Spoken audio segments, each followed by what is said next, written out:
Step by step PSA birth certificate online request. So gagawa tayo ng tutorial kung paano nga ba mag-online para makakuha tayo ng certificate natin. So babayaran mo siya sa GCash or sa e-wallet, kahit anong e-wallet online, tapos madadownload mo rin siya kaagad ng instant galing dun sa email na ilalagay mo sa form. Sa pag-online guys, madali lang naman to. Sundan nyo na lang yung step by step natin. So itatype mo lang sa Google or ipipaste mo, PSA birth certificate online request, tapos enter mo lang yan.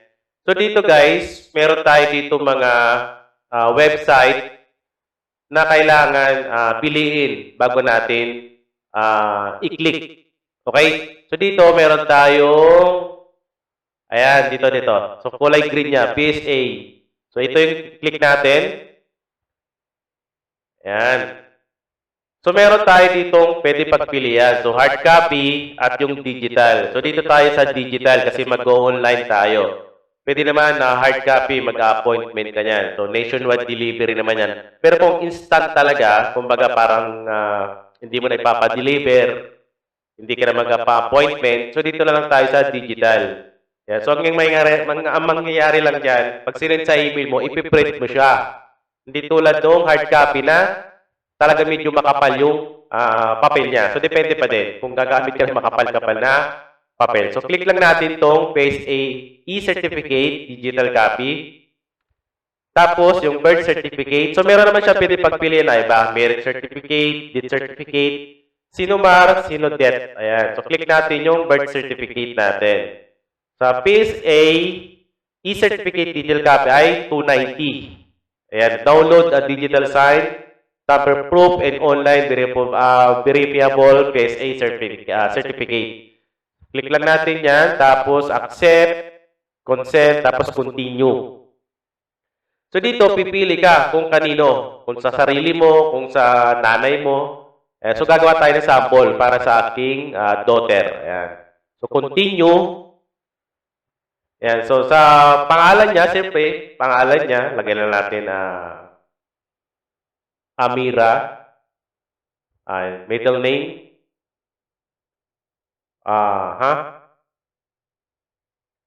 Ayan.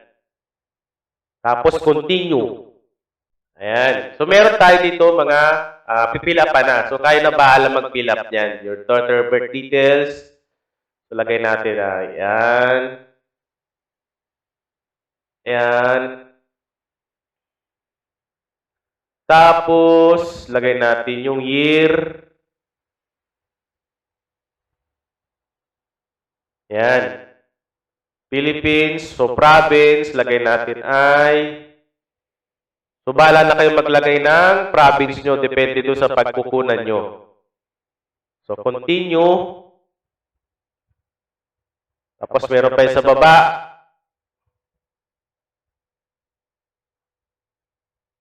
Okay. So, lagay mo lang yung pangalan.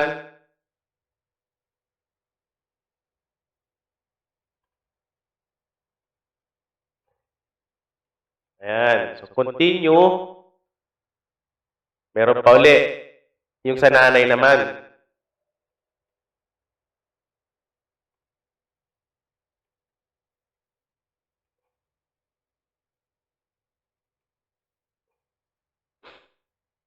Tapos sa baba, i-check na lang guys, double check na lang. Ayan, review certificate details. Ayan, so check na lang, tapos continue. Tapos dito, pagpipiliin kayo, siyempre kung babae lalaki. Now, tell us about yourself. Lalaki pala ako. So, lagay natin dyan.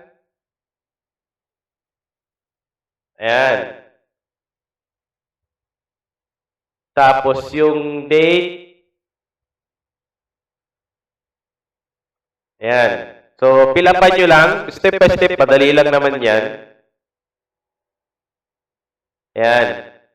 Tapos yung number. Continue. What is the purpose of your request? So, pipili ka kung passport travel, local employment. Ayan. Sa akin na lang, school requirements. Lagay ko na lang yan dyan. Ayan. So, double check nyo ulit. Yan. Tabay, continue. So, 290 yan guys, 290. Number of copies, 1 lang. Ipapaprint mo naman yan, tapos isave mo na lang para hindi ka na di ba? So, dito, i-scan mo na lang yan. Ayan, no? Maraming payment method na pwedeng gamitin. Ayan, no? QRPH, universal yan, kahit anong e-wallet. Pero kung meron ka namang credit card, GCash, Maya, pwede yan. Ayan, 7-Eleven, Palawan, Dragon Pay, Banknet. Ayan, so pipili ka na lang dyan kung ano yung gagamitin mo. Tapos pag nakapili ka na, iti-check mo na yung email mo. Ayan, kung pag na-scan mo na to, may lalabas naman yan dyan, instruction. Pagkatapos niyan, iti-check mo yung email mo.